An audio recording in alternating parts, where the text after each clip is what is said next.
নমস্কাৰ বন্ধু বান্ধৱীসকল, এজেলিয়া garden and blog চেনেলৰ পৰা আপোনালোক সকলোকে স্বাগতম জনাইছোঁ।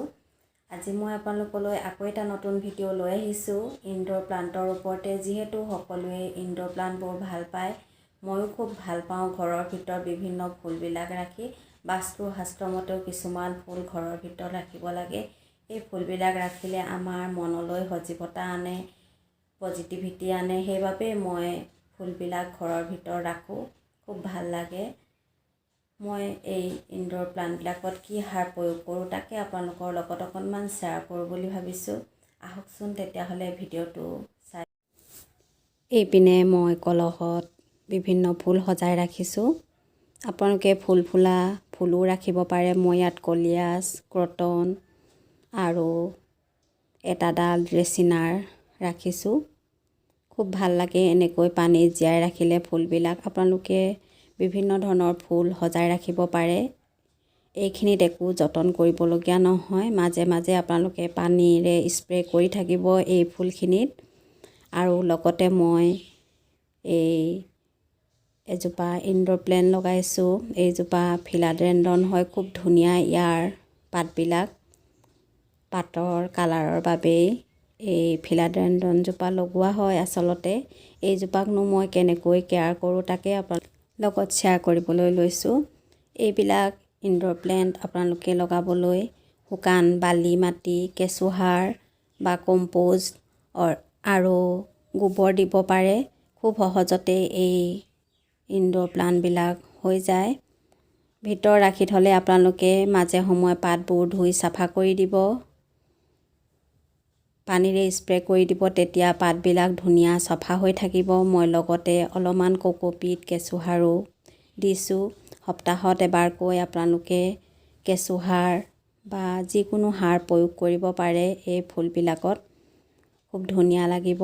মই কিছু সময়ৰ আগতে এই পাতবোৰ ধুই দিছিলোঁ। অলপমান খিৰিকীৰ কাষত পোহৰ পৰা ঠাইতে ৰাখি দিব, খুব ধুনীয়া হয়। এনেকৈ ৰাখি থ'লে এডাল মছ ষ্টিক লগাই দিব। মই ইয়াৰ ভিডিঅ' দেখুৱাইছিলোঁ আপোনালোকক মই কেনেকৈ মছ ষ্টিক তৈয়াৰ কৰোঁ। খুব সহজতে আপোনালোকে মছ ষ্টিকডালো তৈয়াৰ কৰি ল'ব পাৰে। নহ'লে অনলাইনতো পাব আপোনালোকে। দীঘল দীঘল খুব ধুনীয়া মছ ষ্টিক অনলাইনত পোৱা যায়, ফ্লিপকাৰ্টত পোৱা যায়। ইয়াৰ পাতবোৰ কিমান ধুনীয়া নিশ্চয় দেখিছে আপোনালোকে। পাতৰ গঠনটো খুব ধুনীয়া। এনেকুৱা এজোপা ফিলাডেণ্ড্ৰন আপোনালোকে লগাব পাৰে। লগতে আৰু বহুত প্ৰকাৰৰ ফিলাডেণ্ড্ৰন আছে, সেইবিলাকো আনি লগাব পাৰে। খুব ভাল লাগে এই ফিলাডেণ্ড্ৰনবোৰ। লগতে মই আৰু কি দিওঁ তাকো দেখুৱাম। এজোপা ফিলাডেণ্ড্ৰনে হয়, গল্ডেন ফিলাডেণ্ড্ৰন হয়। খুব ধুনীয়া এইজোপাৰ পাতবোৰো। এইজোপাও যথেষ্ট ওখ হৈ গৈছে। ইয়াৰ পাতবোৰো খুব ধুনীয়া। আপোনালোকে এইজোপাও আনি লগাই ল'ব পাৰিব। মছ ষ্টিক এইজোপাটো আচলতে লগাই দিব লাগে, অলপমান দীঘল লগাই দিব লাগে। মই এডাল বনাই থৈছোঁ। এইডাল গ্ৰীণ নেট লগাই মই ঘৰতে বনাইছিলোঁ। আচলতে প্লাষ্টিকৰ ষ্টিক হ'লে বেছি ভাল হয়, বহুত দিন যায়।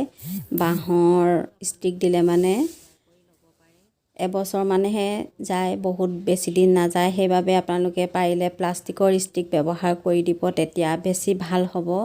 এনেদৰে গ্ৰীণ নেট বা আলুৰ বস্তাৰ ৰঙা নেটটো আপোনালোকে বান্ধি লগাব পাৰে। মই এইজোপাটো ঘৰতে যিবোৰ পেলনীয়া সামগ্ৰী, কমলাৰ বাকলি, আপেলৰ বাকলি, ডালিমৰ বাকলি, যিকোনো ফল মূলৰ বাকলিয়ে আপোনালোকে এই ফুলজোপাত এড কৰিব পাৰে। এই ডালিমৰ বাকলিত প্ৰচুৰ পৰিমাণে আইৰণ পোৱা যায়, কেলছিয়াম পোৱা যায়। সেইবাবে মই এই ফুলবিলাকত দিওঁ। যিখিনি ইনডোৰত ৰাখোঁ, আচলতে সপ্তাহত এবাৰকৈ আপোনালোকে ইনডোৰ প্লেণ্টবোৰৰ যতন ল'বচোন। খুব ধুনীয়াকৈ গ্ৰ' কৰিব, খুব ধুনীয়া হ'ব দেখিবলৈ। খুব সহজতে আপোনালোকে বিভিন্ন ফুল আপডাল কৰি ল'ব পাৰিব কম খৰচতে। এইফালে মোৰ স্নেক প্লেণ্ট লগাই থৈছোঁ। এইখিনিও মই ইনডোৰতে ভিতৰতে ৰাখি থওঁ। খুব ভাল লাগে এই প্লেণ্টবিলাক। ভিডিঅ'টো কেনে পালে নিশ্চয় জনাব বুলি আশা ৰাখিছোঁ। ভাল পালে লাইক এটা কৰি দিব, শ্বেয়াৰ কৰিব বন্ধু বান্ধৱীৰ সৈতে, আৰু মোৰ চেনেললৈ নতুনকৈ আহিছে যদি চেনেলটো ছাবস্ক্ৰাইব কৰি দিব। আজিলৈ